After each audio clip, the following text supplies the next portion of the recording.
如果你住嗰棟大廈已經50歲，外牆剝落、水管老化，你仲會唔會放心繼續住落去？但喺香港，呢個唔係假設。未來10年，超過25萬個公屋單位即將步入半百之齡。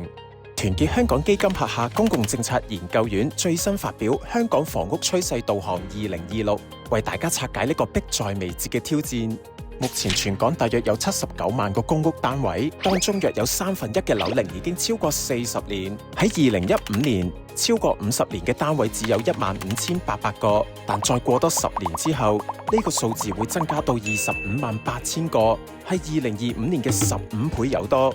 樓齡越高，維修費就越貴，而且隨住舊樓數量增加，維修開支增加嘅速度亦都越嚟越快。不過過去10年，每年重建只有大約1800個單位，遠遠追唔上老化嘅速度。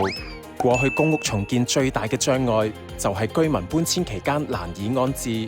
不過報告發現，未來10年公營房屋嘅落成量將會大幅高過長遠房屋策略每年29400個單位嘅目標。呢樣代表終於有足夠嘅新單位安置受影響嘅居民。更重要嘅係重建並非減少供應，反而會增加公屋嘅數量，因為新樓可以起得更高，容納更多住戶。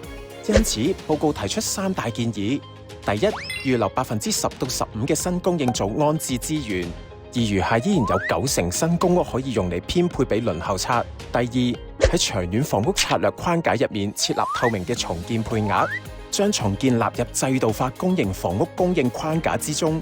第三，重建完嘅屋苑可以採用混合業權模式，透過出售資助房屋結合公屋嘅模式，減輕公共財政嘅負擔。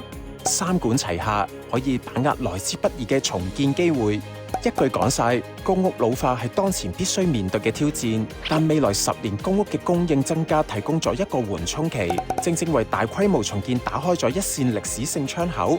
想知更多詳情，請瀏覽團結香港基金網站及社交平台。